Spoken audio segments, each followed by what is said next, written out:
Communication বলতে আমরা বুঝি কে কত সুন্দর করে কথা বলতে পারে।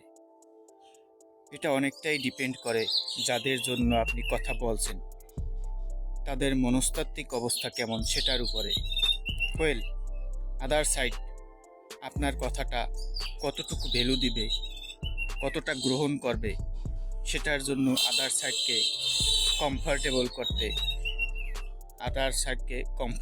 করতে হয়, তাদেরকে বেটার ফিল করতে হয়। এটা যদি আপনি একবার করতে পারেন, আপনি নর্মাল কথা বললেও সাকসেসফুল করতে পারবেন।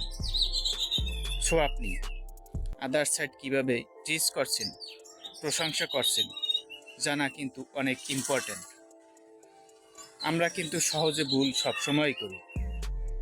আমরা জেনারেল পিস করি। আপনি কোথাও গেলেন, কারো খাবার খেলেন, খাবার ভালো লেগেছে, হ্যাঁ আপনি অনেক সুন্দর রান্না করেন। আমি অনেক শুনেছি কেউ যদি বলে বা প্রশংসা করে, এটা স্পেস একটা ফিডব্যাক, এই প্রশংসাটা তার মনে থাকবে।